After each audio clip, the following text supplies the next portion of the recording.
Hi, it's me, Angela, just checking in on my virtual Wednesday where I like to do virtual tastings and bring my friends together so we could talk about what's happening in our lives, what's relevant right now in these current events, and just, hopefully sharing information that is helpful to you guys there in the community. So, who's joining me first is one of my good friends, former roommate, ride or die, Kristen. Hey, girl. Hi. How are you? It's been a long day. I'm ready to drink. That's what I'm talking about. But before we get to that, I would love to just talk about like what we've been through. You know what I mean? Just how we met. Just kind of give people some background about us. I know when we first met, it was August of 2015. So Wow. guys, so I want you guys to follow Kristen on Instagram as well as Twitter. She's the homie. You know, we talk about any and everything. She's also a great dating coach. Unofficial job title. So I guess we could start by like, okay, back in August 2015, what made you, because we met through Facebook when Right. I was looking for a place to live, and you welcomed me into your humble home. So what made you So choose?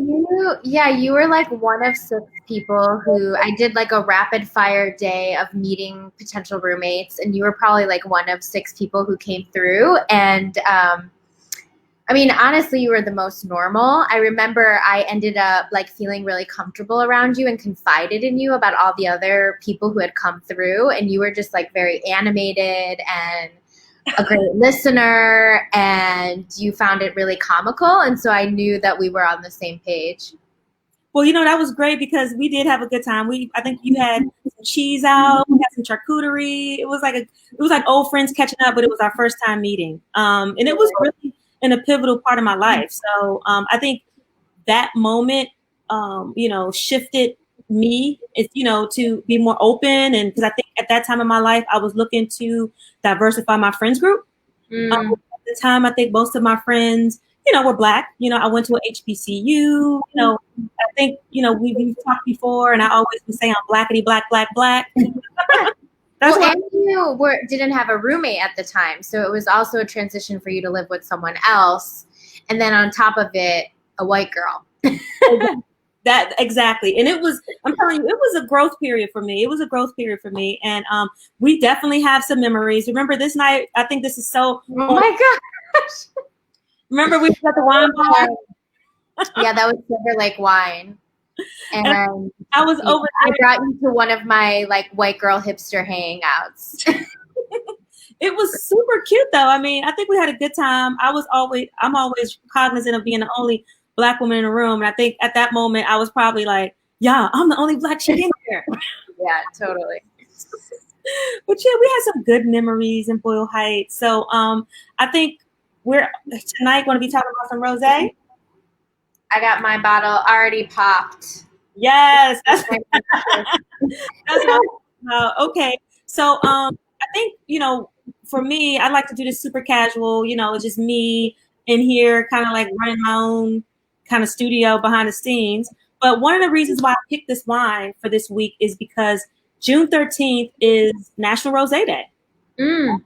So we're celebrating rosé. I mean, it's June. This particular brand is from John Legend's Legend Vineyard exclusive, which he launched 2 years ago. But this particular sparkling rosé actually came out last year, and it was part of the National Rosé Day celebration.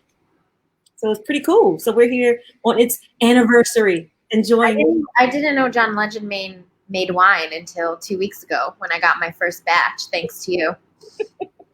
Well, it fits your palate. I think you're going to enjoy it. I just want to shout out a couple of my friends that I see here in the chat. Hey, Misha, Adriana, and Georgie. Ladies, I'm glad you can join us. Anybody else out there that's watching, please hit us up. Ask us any questions. Share a memory or two. I want to do that. But I guess first I want to just give you some backdrop, Kristen, on the wine. This particular wine is actually manufactured in Napa Valley. Mm. It's a partnership with John Legend and Jean Charles Bosset, Mm. who's the proprietor of the Bosset collection, where he manages and owns 25 vineyards from Napa, Sonoma, as well as France and everywhere in between. So this particular wine was actually manufactured on the Raymond Vineyards, which is one of the more kind of like high-end vineyards that is in the portfolio. So I think first we should probably kind of get our glass Cool. going our first pour, because I don't want to get too technical here. I like to let you guys see it. Ooh, and I have to say, I opened this 2 days ago, and look at it still is super carbonated. Mm. I've been using my makeshift stopper, but I love that it's still carbonated 2 days later.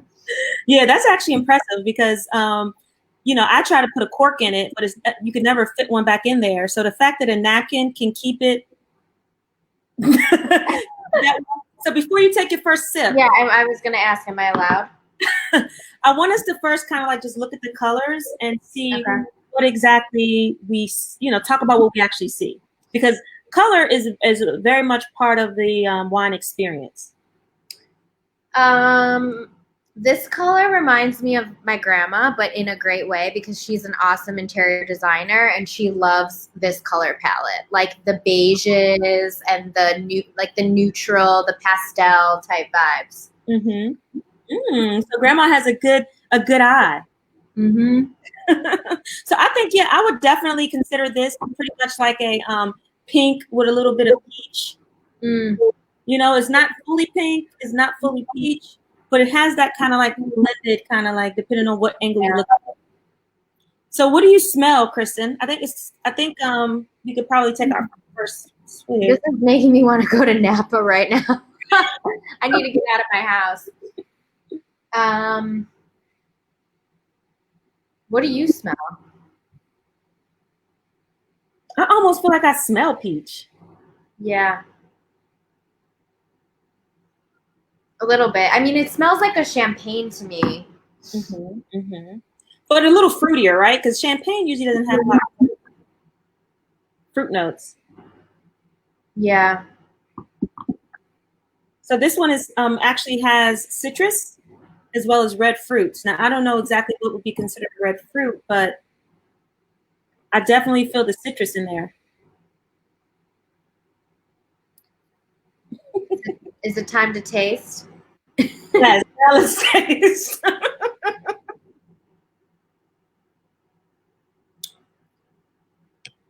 I love it because it's not too sweet, but it's also not too brute. Like, it's just a nice, balanced sparkling. I agree. And it's not bitter either. Like, it doesn't have that dryness that sometimes sparkling. The sparkling has.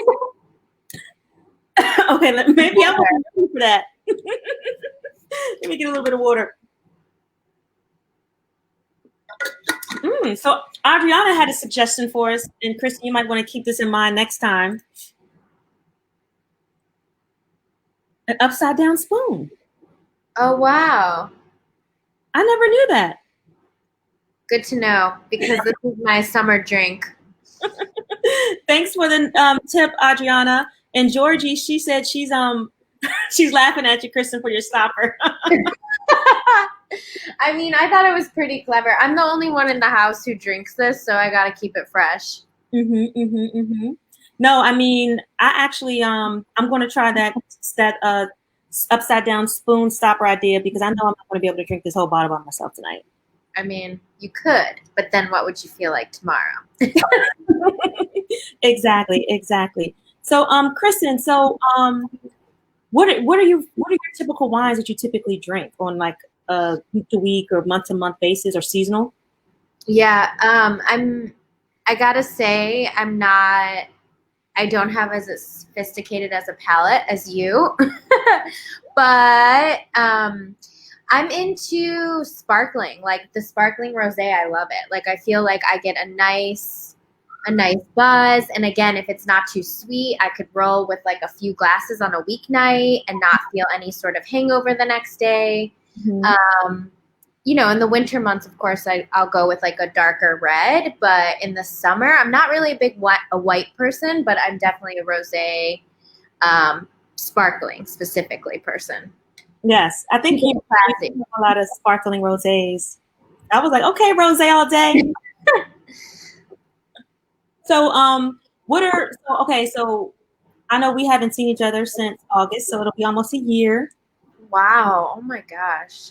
Yes, it's some time has passed. So, you want to talk about your background and give us a little bit of insight of what you're up to and what you're excited about right now? Yeah. So, I'm in LA and my background is in journalism. And for the past 2 years, I've been working at KCRW, which is a public radio station here in Los Angeles. It's an NPR affiliate. So we have news, but then we also have music.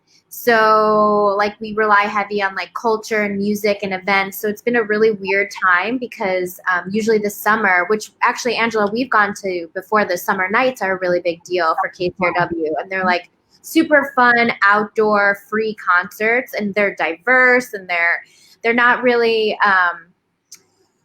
they're just a nice reflection of Los Angeles, Yeah. like they feel very authentic to like the city. And so now we're no longer doing them in person this summer, and we're transitioning them all online this summer. We've canceled all of our performances in our performance studio. Like we usually have a lot of bands come through. And our office, like I won't be going into the office for the rest of the calendar year. So it's closed till, which in some ways is a blessing because of LA traffic, but it's just, it's been a weird time. So I make podcasts for the station. So I work on a show called Bodies, which is about like medical mysteries, and that just wrapped up. And so now my big project is something called the Radio Race. If anyone watching is like an aspiring radio producer, like all you really need is a smartphone. And it's basically a 24-hour competition where you make a piece of like a 4-minute nonfiction audio piece in 24 hours. And it's this weekend. So I will be up for 24 straight hours. Wow. But yeah, if you're interested, go to kcrw.com/radio race. It's a lot of fun. And also like right now, it's such a crazy historic time. I feel like it's like, it'll be really interesting to see what type of stories we get, because I feel like everyone has something to say. Absolutely. I mean, literally on some of the media blogs or groups that I'm on, they're looking for storytellers the most. Vice has put up a huge call for Black women journalists to tell their stories. I know the radio race that you do is going to probably bring in a lot more submissions, hopefully this year, because everyone's on the ground and it's such a pivotal part of American history. So how did you bring it up? Like, how do you think public media and maybe even KCRW specifically is handling the protests, handling the Black Lives Matter movement? Yeah. I mean, public radio is historically very white, and I think that's every station, like, basically all the local stations, we pay NPR to use their content. So every newsroom is its own ecosystem and has its own set of problems and victories, etc. I think public radio can do a lot better. And so part of my job is like elevating new voices and bringing new people in the door. So, right now it's like I always feel responsibility to elevate POC voices. And even so right now, it's like I feel as though I need to speak up even more in the workplace. And I feel like I have like so much momentum, like of the internet momentum, like everyone is speaking out right now, and it's making me feel more empowered to like speak out on their behalf, like in the workplace, and maybe stick up to people who before I felt like I couldn't stick up to. So yeah. Well, that's good. I mean, I think right now it is a moment in time in which everybody can feel empowered and also kind of look at each other to figure out what we can do to be advocates, right? I mean, one of the things that I felt like Erykah Badu actually shared this quote earlier today, and I just, it resonated with me because just like what you just mentioned, feeling the confidence to be heard, to be supported. I know a lot of times as women, that can be a challenge, especially if you're in a male-dominated field. But I think this moment right now is kind of like allowing us to hit the reset button in a really interesting way, especially when it comes to the civil rights issues of Black Americans. I mean, this is something that we thought was happening in the 40s, 50s, and 60s, but in actuality, it never was. It never really got handled. I mean, it just was brought to the surface. Maybe a few laws might have been passed, and now it's like, okay, there's still work to be done. There's still work to be done. So much work to be done. It just feels like this. It just feels so cyclical. Like it's just like it's never really resolved, and it's always going to come back. And it's like it's kind of like, the same with the pandemic and like what we're experiencing with that. Like it's not like we haven't seen that before. Mm-hmm, mm-hmm. Yeah, and so one of the things that I wanted us to talk about today is just, being an ally, right? Mm-hmm. And I know this is something, I've worked at NBC Universal for 6.5 years before moving to New York. I was very instrumental and advocate in the diversity and inclusion space. Primarily, I started off advocating for women, creating programs, mentorships, opportunities, professional development for, women at the company. And we had a large, membership list of over 1,400 people. But during that time, it really brought me to understand the corporate culture, how, to navigate in that space. But then also it made me actually grow a lot, right? Because if you constantly put in uncomfortable positions, uncomfortable situations, they really forced me to break down my barriers to, diversify my friend group, diversify my perspectives, be understanding and patient with others. And so, one of the things I think is important, and I'm glad that you came here to join me, is to kind of just talk about that. Talk about what it's like being an ally. What are some of the things that you believe you have done, or things or ways you think you can improve, or what resources you would love to be available to you during these times? Yeah. Where should I begin? That was a mouthful, huh? Yeah. I mean, gosh. So, I mean, like I said, like in my job is to like elevate new voices. And so I think the issue that I oftentimes come across is that the newsrooms are not reflective of the communities that they serve. And especially in a place like LA that is so diverse. And, I live in a neighborhood that is predominantly Latino. And for the past year, I was working with a teenager who is undocumented, and she's 18 years old. And I was trying to elevate her and get her her own show. And ultimately, I just felt like it was a little bit of an uphill battle. Like not all of my colleagues understood what I was trying to do and why, and I didn't quite have the resources and the support to succeed. Mm-hmm. And so, yeah, I mean, I think what's changing for me right now is that although I've always kind of tried to like tell these stories, what I'm doing now is I'm just getting more aggressive in the workplace. Whereas before I would easily get defeated and I would take no as an answer, where now I'm just like not taking no as an answer. Mm. And so where before I think I would say like, I would push for something, it would get denied, and then I would like go cry about it and move on to the next thing. Like now I'm not going to cry about it. I'm going to get pissed off and I'm going to find other allies. Yeah. And I'm going to like demand a larger conversation and a larger analysis as to like why we're making these decisions. Because I think something that's happening now is like everyone's trying to fight for more transparency. Mm-hmm. And like that's kind of something that's happening in my organization. I think that's happening in media in general, is like, before it used to be like, what do women get paid versus what do men get paid? And now it's like, what do Black people get paid versus what do white people get paid?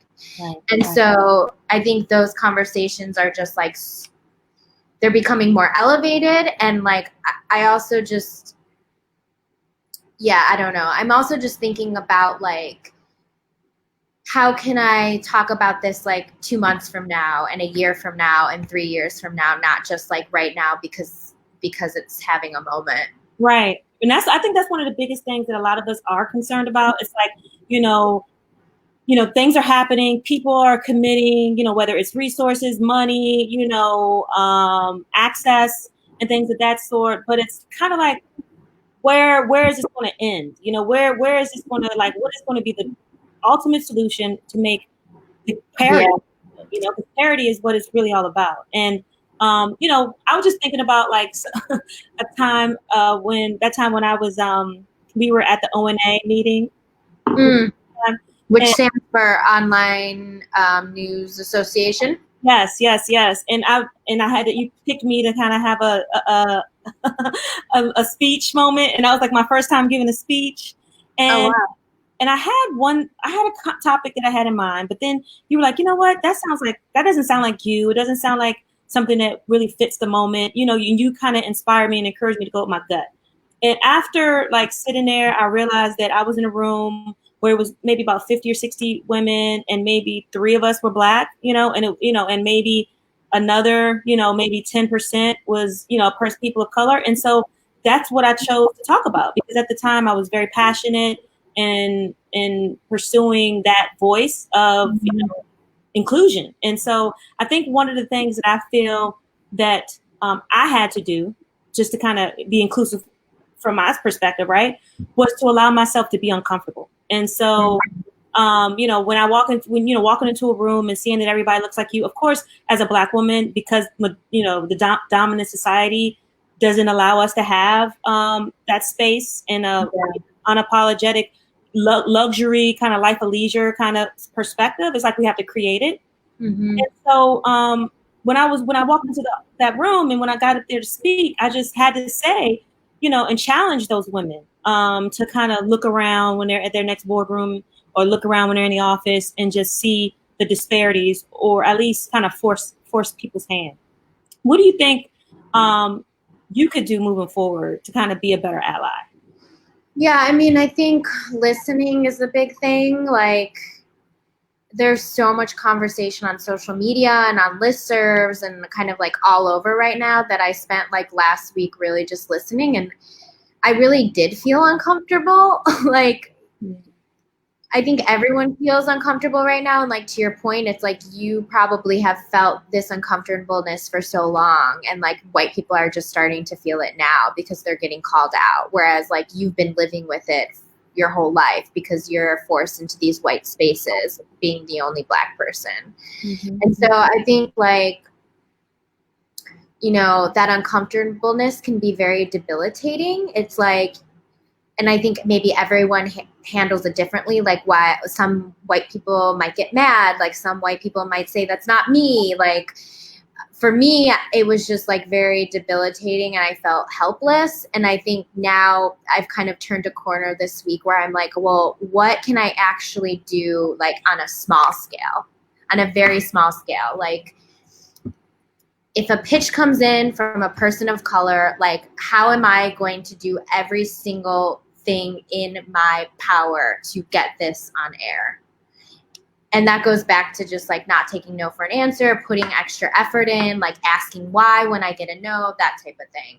And another thing too is kind of like grooming, right? Because I think a lot of the biggest challenges, not for everybody, but for some, is just not giving, since you're not oftentimes, you know, provided certain types of resources or certain types of access. You know, sometimes it just takes a conversation to kind of, you know, frame the mentality behind it, or help structure it in a way where people can take actionable moves to align to what your you know, your platform may be more open to. Yeah, and that's a huge problem. Like, journalism has a privilege problem, and like, speaking specifically about public radio, we don't have a good pipeline. So like, we need, like, there, you know, someone might say there's not enough Black producers. Well, we don't have a pipeline for Black producers. Like, we have a couple of fellows at KCRW who are both Latino, and like the one woman who, she's a young journalist, and we hired her as a fellow. She was like, growing up, I never thought public radio was for me. It was for white people. Like, I listened to it and I was like, that's not for me. That's real. I mean, that's real. I mean, it's a lot of things in my life growing up as a kid that I didn't think was for me. I thought it was white people, because, you know, in actuality, I mean, just think about when we lived together and our social media feeds. Yeah. Stuff that would be on your mind and the conversations you would be having online were completely different than what I'm having online. Yeah. So it is this kind of parallel existence. Yeah. And I think like two ways to address that. One is creating a better pipeline. So maybe if someone from public radio would have come and spoke to her or given her some sort of training when she was in high school, maybe she would have felt like it was more for her. But then also we need to have the stories on the radio reflect her voice and what she's going through and what she's experiencing. So like one of the programs we do at KCRW is we work with the Boyle Heights Beat, which is they're predominantly Latino high school students in Boyle Heights. And so we provide, like, we put their stories on the air and we provide them with mentorship and training and that kind of stuff. And like, yeah, that's great. But then one of my challenges has been like, okay, where do we go from here? So now, like, we worked with this person in high school, but now, like, are we going to give them their first job? Like, how are we going to continue to support them when they're in college and beyond? Like, we can't just drop in and out. Right. And, you know, that's amazing. I mean, I love the fact that because I remember when you first, you know, started working with the teenage woman in Boyle Heights, and how you were so passionate and you were, you know, doing a lot of work. And I want to commend you for that, you know, because I think, for one, it takes a lot of courage for you to join me today to talk about something that you're still trying to navigate and figure out. And that takes a lot of courage. So I just want to let you know that, you know, I appreciate you and I'm grateful for that, you know, because, you know, we have to, of course, give each other that respect and that accolade, because you're pushing yourself outside of your comfort zone. And I want to acknowledge that. Okay. Thank you. But I feel like this isn't my moment, you know? Well, no, I know it's not, but I just want to, you know, because you're my friend, you know, so I'm empathetic to. I appreciate that. Yeah. And I know tomorrow we're going to be joining the Allyship 101 conversation with my mentor, Anggg Hadley. She's going to be having courageous conversations. So she's going to be talking about, how do I show up in a meaningful way for Black people? Now, Kristen, this is going to be a straightforward conversation. Like, we're just like chatting right now, but when Anggg goes on, you're going to understand why she's my mentor. I'm looking forward. I mean, they've also, what's interesting about her is, like, she's worked at NBC and she's, like, dealt with all that bureaucratic bullshit and, like, she's overcome it. And, like, I'm curious to hear more about her experience. Okay. Yeah. She's going to give it to you straight. I mean, I actually had a chance to catch up with her today. So she's excited. Her energy is going to be on 100. Her daughter, actually, Jade, she actually works for Color to Change. She's one of their head of some of the campaigning and things of that sort. So she's literally, her father was an activist, so it's in her DNA. Yeah. So she's going to have some generational input. Cool. But Kera's here. So Kera just joined us. Let me bring her in. Hey, Kera. Hi. How are you? Doing well, thank you. I want you to meet Kristen. Kristen, she's my good friend. My very frizzy hair. I'm not a straight hair girl. I'm a natural girl. Straightened it to take some pictures yesterday. So the struggle right now, this humidity is very real. Now that's the thing I was not looking forward to moving back on the East Coast, was that humidity. But you look beautiful. Your skin is popping. Your blonde is popping. So Kera, tell us a little bit about yourself. I know that you created Black Girls Dying Too. So if you could just give us a little bit of background, what got you into the wine space? Sure. So I went to, I'm a New York City girl. I grew up in the Bronx. I went to NYU for college, and one of my roommates, actually, her parents owned a specialty cheese shop in DC. So when they would come and take us out for dinner, you know, as parents do when they visit their kids in college, we would always go to these very, very elevated spaces. And I'm originally from Belize, so I'm very much used to exotic cuisines and things like that. And my dad had this thing where we would go to an ethnic restaurant somewhere. So once I graduated college and actually had money to eat real food, we were very much about, my friends and I were very much about trying all these shishi fufu places. Not to date myself, but we would go to the restaurants where the Sex and the City's ladies wait. So that was very much a thing that we did. And, like fine dining just became my thing. Like it was what I enjoyed. I worked hard, and that was kind of my vice. And after a while, I started to notice, like, every time I go to these places, I'm the only person that looks like me in the dining room that's eating. There may have been a Black host, there may have been Black bussers, but in the space as a diner with knowledge of this level of cuisine, it was always me. So I started Black Girl Side too, really to just chronicle, like, we are very much in these spaces. I enjoy these foods. I live French technique. I love to cook at home. And then from fine dining, it was a very, very cool rabbit hole into wine because I got those pairings with my food all the time. And yet again, another space where it's only me. Every time I go to any of these wine tasting or these wine dinners, it's me and a bunch of white men and maybe some old white women. And that was it. And so I started to open up the platform. You know, I fell in love with the wines of Spain, and that became my area of expertise. And then I started sharing it on Instagram, and here we are. That's the abridged version of how we got here. Well, I appreciate it, and kudos to you. I think I don't know, my microphone may be a little choppy. Let us know about the connection, guys, in the comment box. But one thing that I wanted to let you know, Kera, is me and Kera just connected last week, literally to the day, right? Thursday, right? Wow. And let me tell you, we were on a Zoom call, and I just fell in love with her because her energy, she showed up unapologetically herself, and I had to ride and roll with somebody like that because that comes far and few in between. So I just want to thank you for being your authentic self, and she keeps the conversation and party going, even in the DM. It's been 38 years, BB. I really would suck at being anything else. I'm the only me I know how to be. I know that's right. Well, okay, so I just want to give y'all a little joke because I kind of did this, my little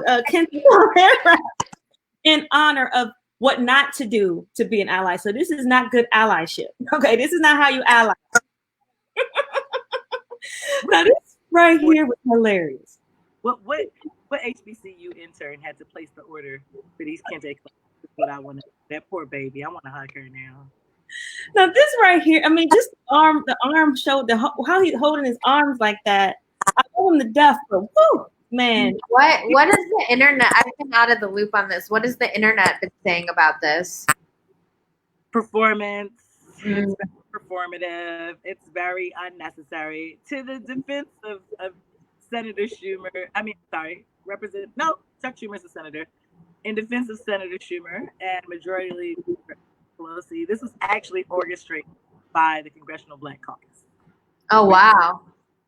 Crazy to me because it is so unnecessary. It is so appropriating in every sense. Yeah. The bill itself was enough to show that you understand what is going on. You are acting in the space of power that you have to enact change. The Kente cloth was like somebody showing up with like the perfect mac and cheese and then whipping out a bottle of Aunt Jemima's and pouring it on top. You're like, you were winning. Why did you do this? Like, how did this help the cause? It was crazy because when you think about the Congressional Black Caucus, and this kind of goes back because I went to an HBCU, right? It goes back to you need to bring young leaders in. Like if it was like it had to have been somebody, you know, two, 3 generations removed who have thought about something like this. Because, you know, a young 20, 30 snip that in the bud immediately. Because I think it was a young 20-year-old that they made order these extra things because there was no commencement this year. So there was an excess of Kente cloth drinks left. And they made some young intern order this. And that intern struggled. I mean, I just think we're in a very hyper visual space. And so everyone is doing their best to make sure they look very in solidarity. I don't know where they thought Black people had to walk around with Kente cloth to show solidarity. I don't know where that came from. I don't know why they did it. But it's also very much I think that white people are in a very unique space. And I mean, again, I grew up in New York City. I private school. I went to NYU. Like literally, a very large chunk of my friends are like Upper East Side Jewish girls and guys whose families have wealth. And I've been to more seders, bar, and bat mitzvahs than I have quinceañeras, and I'm Central American, so I'm gonna put that out there. But I think that I think it's very difficult for white people now to navigate a space that they put themselves in, right? Where they are now all looking at each other like, you racist? Because if you are, I don't want to affiliate with you. I really want to show that I'm not racist. So you got to prove to me I'm not racist. So now they're trying to out anti-racist each other. Right. And a part of it's really comical to watch because I'm like, girl, you don't have to do all of that. It's okay. We believe you when you show in your actions that you are an ally. But it's funny to watch. I can't even lie. I'm loving it. So what do you think? What suggestions or what challenges would you give, your white friends, like that are trying to navigate the space, that are like having this light shown and they're like, okay, maybe I've been complacent. Maybe I've turned a blind eye. Maybe I didn't stand up. What would you suggest and or challenge them to do? I think on both sides, we need to understand that there is actually questions, right? There are questions that before now we've simply been uncomfortable asking. Like we're comfortable having friends of another race, but we're never gonna. I mean, from I'll start with Black people. Like there are some questions that Black people. I mean, I'm obnoxious in a way, so I'll ask you anything I actually want to know. But for the most part, like no Blackness is really that comfortable. Girl, why do white people do this? Right? That's not really a dialogue that you have. Right. And vice versa. Are many white people that have real questions about like, why the fuck do Black people do that? And they don't want to ask because for some reason that gets boxed into something. And so even in the dialogues that I've engaged in now, I think it's very important on both sides for people to be transparent, right? Mm-hmm. I've had people ask me, what's the appropriate thing to say? Black, people of color, or African American? Right, that is a fair. I know Black people that do not know the answer to that question. So if you come to me with a question like that, I'm happy to explain to you Black is a race, right? In America, America has decided to other people. So you can't just be American. You're African American, you're Irish American, you're Italian American. And African American specifically refers to the descendants of the African diaspora in America, right? So if you've got roots in the South, in the Midwest, those are African American people. And that's fine. But white people generally don't separate that out. So we just all Black. So that's who we're talking about. People of color includes everybody that is not considered a part of the Caucasian race, right? So that includes Asians, that includes Southeast Asians, that includes, but if you don't actually know that, that's a fair question. If somebody wants to ask that and it's met with, what do you mean? You don't know? Y'all the one that created this system. That's not really productive. So I think that a part of being a good ally and engaging in these conversations is about being transparent. It's about understanding that everybody will not know the answer to everything. And if people are coming to you from a place of, listen, I've been trying to make myself a better ally and reading and following up, but I read this and then I looked it up on 2 other websites and all 3 websites said something different. I'm confused. We have to be open to that space. What I'm not open to is, Shakira, help me understand. Girl, no, I don't have that kind of patience or time. You got to come to me with something, and we can go from there. But right, you got to build off of something real and authentic. Exactly. So I think we just need to. Yeah, because I think Kristen and I, we've known each other for 6 years now, over 6 years. And I mean, you've come to me with questions about what was going on and things like that. And I think it does take that level of understanding, of patience, and just really putting your feelings aside. I think sometimes, we can really, if we're having a bad day, if, feeling like the ripples of oppression at work, we can, walk around with this kind of, anxiety, and it doesn't really have an outlet because it's not like, as a Black person, working in a white dominated space, that we can talk to a white peer about it. Like you said, Kera, it's like, a lot of times we have to internalize it and maybe get to our Black friends. So I think, just recognizing that when a Black person comes across a little anxious, it doesn't necessarily mean it's a personal attack on a white person. It's just them dealing with the impact, the emotional trauma, and just try to really understand that, even though, your anxiety, your anxiety, because it's an energy you may not be used to navigating through. But like you said, Kristen, just being patient and just listening and just trying to really trying and asking really good questions that can really get to the root of it, because sometimes it's compounded. Usually by the time someone usually addresses something, it's usually because it's Well, almost too late. yeah, I mean, that's what I was gonna say too. Is I feel like the reason why I've learned so much from you is because we're actually friends. We're really close, and we feel comfortable, like just talking about each other. So I know that like you could call me out, I could call you out. Like so we have that sort of friendship. But like I think part of the problem is like we're still so segregated in our friendships, and like maybe Black people are pissed because some acquaintance came to them and asked them a stupid question, and they're not even that close.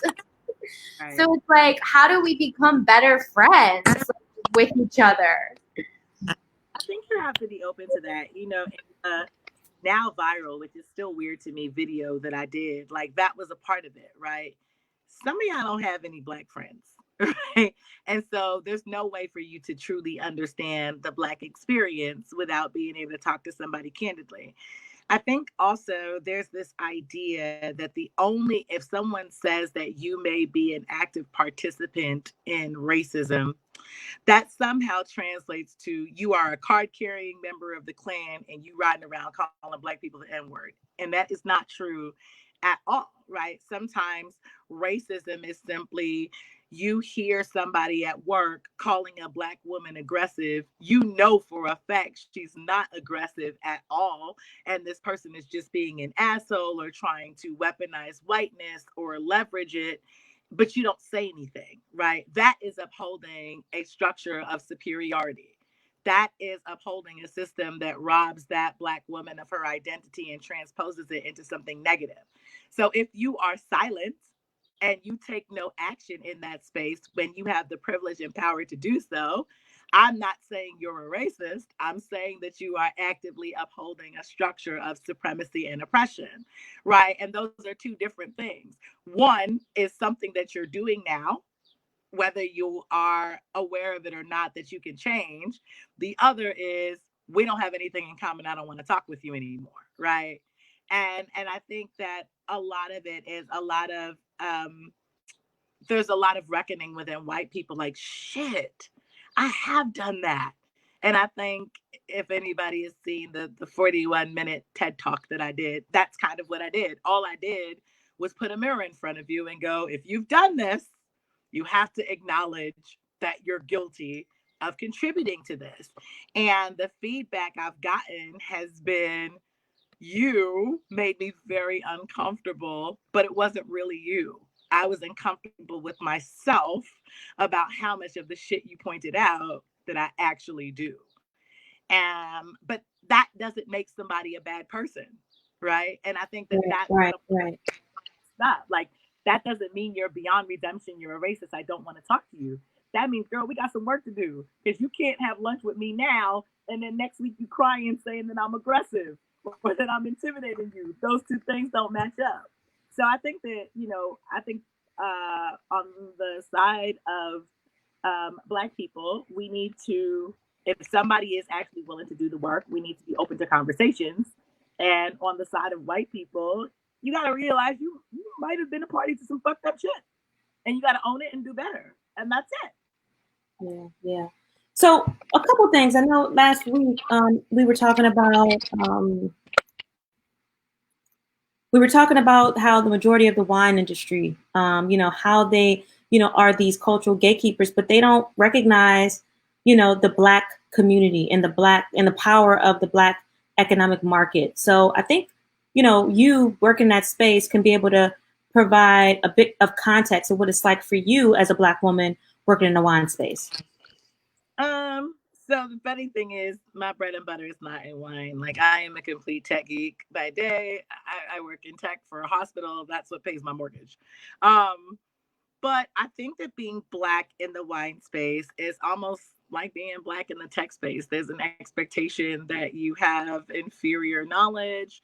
There is genuine shock the second you say something that makes sense. I also think that we didn't grow up with this. You know, most of us did not grow up with wine on the table or wine as a part of our cultural dining experience. You know, food is culture. You know, wine on the table in Europe is common. Like, that's what it is. Wine is not consumed to get you drunk in Europe. Wine is a part of the meal, and it's about community and sharing and that. America's ideal around alcohol, period, is very different. We drink alcohol to get smashed. That's what everyone here does. So I think the wine space still has a lot of old, white, conservative men that are the gatekeepers.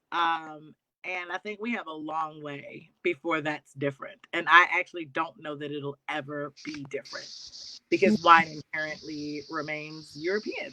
They've been doing it for a lot longer. But what I do think Well, you create. that, go ahead. I'm Sorry. sorry. Go ahead. No, I want you to finish your thought. No, I think that the pathway, as it has been with everything else, to getting more Black people into the space, to getting more Black people respected, is education, and it's why a huge part of you know, what I do with wine, in addition to always being vocal and an advocate on matters of race, intersectionality, and diversity, is education. Yeah. I mean, Yeah. it's Yeah. a lot to learn. Mine is super fun, but it is factual, right? Yeah. The reason why people have a hard time deciphering a menu is because if you see Sandra Seth, that's all you'll see on a menu. You have to actually know what grapes grow there and what's in that wine for that to make any sense to you. That's not innate knowledge. That's not something you're taught in college. You have to actively want to know that. So it's a mixed bag. I think some of it is absolutely like old white men gatekeepers that don't want to let anybody in. And another part of it is just, girl, give me the Bartonura, give me the Stella Rosa. I'm good. I'm gonna get smashed off that. Leave me alone. That's fine. It works for me. So it's balancing that out and making people comfortable with you. That when I tell you, girl, I got you, like that, that you build that relationship where if I tell you to try something, you're at least willing to try it. Whether you like it or not, we'll see. But you're at least willing to step out and try something new. Right. And you know, it's funny you said that because even for me, like, you know, I used to be like the Sutter Home, you know, Saint Michelle or whatever. Yep. That used to be me all day. Chenin Blanc, Chardonnays, and it wasn't probably until maybe 3 or 4 years ago that I actually went to a vineyard. I think it was actually 2015. I went to a vineyard in Santa Barbara for the first time. And that's when I really started, for one, understanding the experience of wine. And then earlier this year, I was in South Africa and I went to like 3 or 4 different vineyards there. And that's when I really was like, lifestyle. You know, that's when I was like, okay, it's a lifestyle, it's a leisure lifestyle. Of course, me and my friends, we were the only Black women there, right? And, you know, it felt good in a way because it was like, okay, we're here, we're in our space. And then the thing that I do love about South Africa is that the people that work in the vineyards, they're Black. So that was something that I felt was definitely beneficial, was to having that, you know, even though we were the only customers there, we were still amongst people, you know, Black people. But you know, at the end of the day, I think going there allowed me to realize that, oh shoot, as a Black woman, I can be in the wine business. I can work in a wine space. And just to kind of talk about what you mentioned earlier about you not being sure of how it's going to change, how the industry is going to change. This right here, what we're doing right here, is part of helping at least pivot the conversation, right? Claiming our space, letting them know we're here, you know, having these conversations. I mean, I think one of the reasons why I created Uncorked and Cultured was because when I searched Black wine lovers or what have you on Facebook, it was only like 1 or 2 groups. And, you know, and it spoke to it, you know, to the, you know, sharing of wine, sharing of recipes and things like that, and sharing, you know, perspectives. but it didn't add the cultural element that I was looking for, you know. And so that's why I created Uncorked and Cultured. And I know with Sam, similar to what you're doing with, you know, Black Girls Dying Too, I know you're also working on Black wine professionals. Do you want to talk about that a bit? Sure. I mean, I think that you know, sometimes we have to check our privilege in certain spaces too. Like, I make no lies about it. Wine is an expensive hobby to have. It is not cheap. The more you drink, the more you explore, the more you want to go to tastings, the more you want to visit regions, the more it's expensive. It's not accessible to everyone. Now, the more you learn, there are great bottles that are approachable that you can enjoy, but you need a tour guide for that. And I do try to be that tour guide for a lot of people. I think that what we often hear when we that are vocals show up in spaces, when I show up to a grand tasting and I don't see any other Black people, I don't see any Black people pouring, I don't see other Black guests, my first thing is to say that. And the answer to me normally is, oh, we would have invited more Black people, but we didn't know. Do you want to give us some names? Like, no, I don't. I want you to make it a point to diversify the space, right? But as you said, you're a Black woman, and when you were searching, you didn't off the bat. I mean, I need to do some rebranding myself, because Black Girls Dying Too doesn't tell you anything about how knowledgeable I am in wine, and I'll work on that at some point. Promise. We'll talk about that. Actually, you can help me with rebranding. But I do think that, you know, Black Wine Professional is meant to be a national database to remove that excuse. Like, there will be no more excuses of, if you're having a grand tasting in Dallas, here's 40 Black Psalms all over Dallas. If you don't have any of them at your event, that's sort of your fault, and you didn't want to be deliberate about diversity. You know, if the same people are pouring wine, if you're pouring wine at an event, which I've poured several times, because there are brands that I love, I could talk about the wine ad nauseum. That has nothing to do with me being a woman. It has nothing to do with me being Black. It has everything to do with, I love wine. I love those grapes. I love that region. I love those producers. That's it.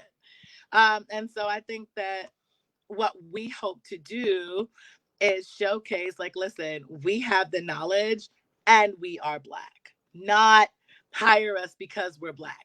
Hire us because we have the knowledge and we are Black. I have literally had 4 different foundations and probably a dozen wineries reach out to me with, does this message sound good? Do you think we'll get backlash over it? And my response to every last one of them was, how much are you going to pay me to give you an answer? Because my advice, I'm not free. As you should. As you I work should. in tech. I used to work as a consultant. Like, my time is very expensive. People And have if career you don't, pipelines for that, doing that. right, like, I'm also not your phone a Black friend, right? If you had Black people in house, if you had invested and hired Black staff, if there was a Black person in your marketing department, if there was a Black person on your PR team, this wouldn't be a conversation, right? Mm-hmm. So now, and even when I have advised people, my first question is always, well, what do you actually believe? Right? Do you actually believe Black Lives Matter? Do you actually stand? Because if not, I'm not crafting a message for you to sugarcoat shit, right? If you don't actually believe it. And there was an organization that responded like, well, yes, I support Black people, but, you know, some of our board feels like Black Lives Matter as an organization is trying to defund the police. And my answer to them was, no, that's what your racist board wants to convince themselves is true, but that's not actually true at all. And if what you want me to do is help you walk the tightrope so that you can put out a message that sort of makes it look like you give a shit about Black people, but doesn't offend your Make America Great Again board, I can't help you with that, because my thoughts don't align with that. Mm-hmm. And if that's what you want to do, my recommendation would be that you say nothing, because you're not going to be able to craft words where those two things match. Mm-hmm. And you will have to reconcile that if you're truly about diversity, that board cannot remain the way it is. Absolutely. And if you're unwilling to change that board, we don't have a conversation. There isn't enough money you could pay me to help you, because I'm not going to help you further disenfranchise people that look like me. Yeah, yeah, yeah. Kristen, did you want to chime in and share any thoughts about what Kira's been? Yeah, I mean, I like what you said about like, don't hire us because we're black, or don't invite us here just because we're black. I mean, that same conversation is happening in journalism, where it's like, don't tell my story just because I'm black. Like, tell stories about, like, just be inclusive in your journalism and tell stories about people who happen to be black. Like, we should be telling these stories about people, not just about race, just about their life or about something else that they're doing. Like, that's a huge problem in my industry as well. I mean, I at the core, I'm a writer, right? So I have multiple publications now pitching to me, which is so funny because I've been pitching to so many publications for such a long time. Yeah. But it's very interesting to now see editors from those publications reaching out to me. But I've made it clear with all of them, and I'm so glad you said that. Like, I will write one piece right now about the intersectionality of race and diversity and inclusion. But I love food and wine. That's what I'm passionate Right. about. Right. I want to write those stories. I'm not going to always write about these heavy, emotionally burdensome things. These are emotionally exhausting things to write about. They are my existence in the world. And I don't always want to write about some struggle story. I Right. want to write about this awesome restaurant I had. I want to write about this awesome vineyard that I visited the last time I was in Spain. I want to write because I'm a good writer and I happen to be Black. I don't want to be your Black staff writer so that every time there's an issue of race or it's February, I now get a piece published because I'm your, like, tokenism is not what we want. We want a fair shot at doing the same thing you hire white people to do all the time. Yeah. Have you noticed any changes? Like, you're talking a lot about just like the industry and how it needs to change, but like in the years that you've been there, have you seen any change? Has anything gotten better? No, I'll be honest. No. Yeah. I have found more people that look like me getting into wine. But I think it then, we have our own internal things of, we'll just do it ourselves. The industry doesn't want us. We'll just build our own thing over here. And I get into a lot of conflicts with people because that's not my thing. I feel like Black people have been integral in building every structure and every industry that exists in the United States of America. So I'm not going over there to build a new IKEA table when there's a perfectly good restoration store hardware one that I deserve a seat at. So that's just not the way I do things. I feel like my purpose and intention is to claim seats that we should have already had. I think that now there is much more visibility on the fact, like, you wouldn't have wrote that dumbass message if you had a single Black person. I think now allyship comes in because I called out white women saying, hey, brands never pitch to these Black wine influencers. They're always pitching to you. Do you ever stop to say, what's your position on Black Lives Matter? And I won't work with you if I don't know where you stand in that. And I don't see diversity in the other content creators or influencers you're working with. I've already seen that make a huge difference. But that took me calling out white women saying, y'all are working with brands that want to send Black people 2 bottles of wine for a campaign, but will pay y'all $500 and $800. Right. And they can also refer the Black influencers as well for opportunities. Right. And I mean, That aren't necessarily just Black. That aren't necessarily just Black, but can be just real, opportunities. Non-white. Everybody that drinks rosé isn't a cute white girl with blonde hair and a cute pink background. I love rosé. There are at least 15 bottles of rosé in my apartment right now. Here's mine. I nominate you two as the campaign models. Oh God, girl. And I mean, for me, I'm in a position where I can say, like, I'm not selling your wine for you if I'm not getting any money off of it. That's just the way it is. You can send me all the wine you want, but if you want me to sell it, because I know that if I tell people to go buy a bottle, they will. And I can show you 15, 20 pictures of people tagging that they bought a wine because I said to. So if you're not paying me or I'm not seeing a commission off that sale, we have nothing to discuss. You can send me all the free wine you want. Right. There's over 100 bottles in my house. I'm unbothered by free wine. But right. that is a privilege, right? Wine doesn't pay my bills. I am fortunate enough to be in a financial position where I can buy any bottle if I want. Okay, maybe not any bottle. There are some bottles that I can't afford. But for the most part, what are you drinking? I mean, I haven't seen you put anything to your lips the whole conversation. Are you telling me? I have been working. Are you dry over there? No, I was in the park working. I took my home office to the park today, and I only came home in time to do this. So I haven't had dinner or opened a bottle yet. But primarily, I love a lot of champagne and a lot of white Burgundy all the time, every day, all day. If I could, I would drink white Burgundy. I've never had white Burgundy, so now you got white Burgundy in life. Tell us about white Burgundy. White Burgundy is just Chardonnay from France. It's usually unoaked, or if it's oaked in old French oak. It is probably the most luxurious and best expression of the Chardonnay grape that you can buy anywhere in the world. It's also very expensive, but it's delicious. And there are great affordable versions of it too.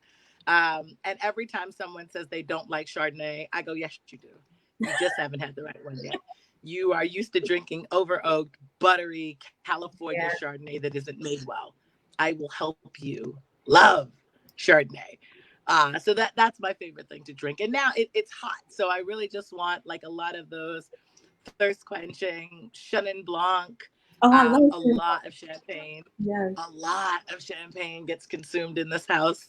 I drink a lot of white Burgundy. I drink a lot of champagne. It's really hot for red wine right now. If I do drink any red wine, it's the lighter styles. So maybe Beaujolais or Grenache. Okay. But I'm drinking mostly white wine right now, and it's mostly Chablis and white Burgundy and champagne. Wonderful. Well, ladies, I know it's past 8:30, so I just want to thank you guys. Thank you so much for allowing me to share space with you. I know, do these wine tastings every Wednesday at 7:30. This is, I think, my 5th or 6th week. So I'm getting a little bit more comfortable. I'm still flying up the seat of my pants. I'm still me at the end of the day, and I wanted to always feel like it's just me and some friends catching up. One thing that I did want to mention is this upcoming Sunday, I'm actually going to be interviewing 3 men. Okay, this is going to be fun. We're going to be talking about Black sports and documentaries that shape the culture. Now, I'm excited about this because everybody's been talking about Michael Jordan's Last Dance. Michael Vick 30 for 30 came out earlier this year. The documentary on Stephon Marbury. So I'm really excited to get these guys around. I'm hoping to get one of my homegirls, who's a producer on the Mike Vick 30 for 30 ESPN. I'm trying to get her to join me, but she kind of fake, she's a little flaky right now. Hopefully, she will join, and I'll have a chance to talk to them about how these Black documentaries, these Black athletes, and how our place in the sports arena really shape the culture. And I feel as though this is very timely, because right now, we have a moment in which there's an uprising in America. If you notice in this particular image, you see some of our older, Kareem Abdul-Jabbar and a few of the other Black sports coming together to talk about racial justice.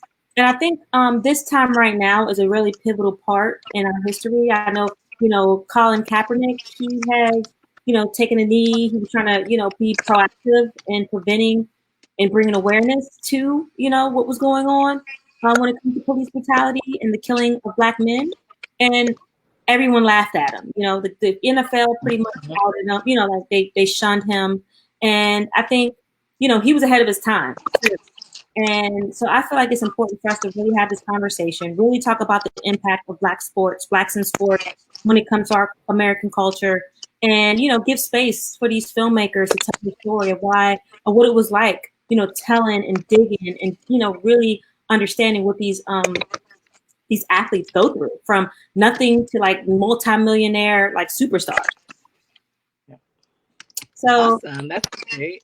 So yeah, ladies, I just wanted to mention that. I just want to put that on your radar for Sunday, June 14th.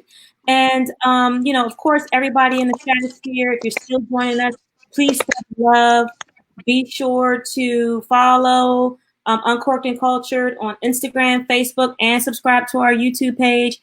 Share it with your wine friends and family, or just people that you think will be interested in some of the conversations I'm covering. Invite them to join the group, follow the page, repost the video. Like after the video, if you liked it, if you enjoyed it, share it on your timeline using the hashtag Uncorked and Cultured. And please tag us, tag us, tag us, tag us, tag us. Because I feel like, this is the only way that we can really share and amplify and give space to each other is by sharing our contact. Once again, I'm going to put Kera's Instagram on there. If you have any questions for her, if you want to connect with her, if you want to learn about Black Girls Dying Too, hit her up. And I'm also going to put in Kristen's information. If you have any thoughts, any ideas, any, connection with her that you want to share, hit her up on Instagram. She's doing the radio race. So if you have some story ideas, hit her up to learn more about what that is.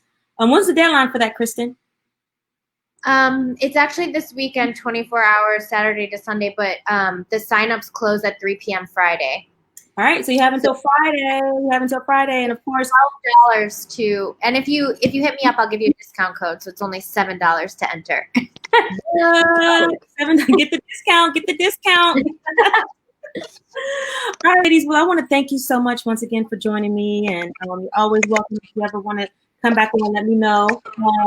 But this is the beginning of something bigger, and I feel like with the allyship and with the uprising and the movement, the Black Lives Matter movement is taking such a huge, part of our world history that I feel like this is a time that I see. I'm very optimistic. I'm an optimist. So I believe something really, powerful is going to happen. I feel like this is a world shift, not just politically and I feel like it's going to be something financially as well as most importantly spiritually. So I feel, I'm a spiritual woman, and I feel like this is going to give a lot of people a reason to take stock within themselves and also hit the reset button and really dig deep to do the work. So I want to give you guys the last thoughts. Do you have any last thoughts or shares or things before we go? Thank you for sharing the space. Anybody that wants to connect or ask any questions, DM me. I'll shoot you my email if you have any pitches or proposal. But thank you for opening in the space. Kristen, it was lovely to meet you. And I hope that we connect and do some dope work together at some point too. Same. I learned so much from y'all. So thank you. Thank you, ladies. Thank you so much. Thank you so much. All right, guys. So as always, I want to appreciate you guys for joining today. It was great. I think this is a different format than what I've been doing week to week, but I believe it's something that was needed. I mean, when current events change, when things that are on our spirit change, we have to change. And so I just want to, thank you for tuning in. And I also want to share, my contact information. If anybody wants to get in touch with me, feel free to hit me up anytime. I'm available, DM me or what have you. I'm here for you. And let me know of any ideas that you have for, future episodes. Shoot, segments that you think, people you think I should talk to. Yeah, that's about it. So thank you so much. Have a wonderful week. And don't forget, it's Rose Day on June 13th is Rose Day. So make sure you get your rosé. I'm drinking John Legend LVE. You can always hit me up if you want to get some. But yeah, have a good night. Talk to you soon. I'll see you next week. Same time, same place.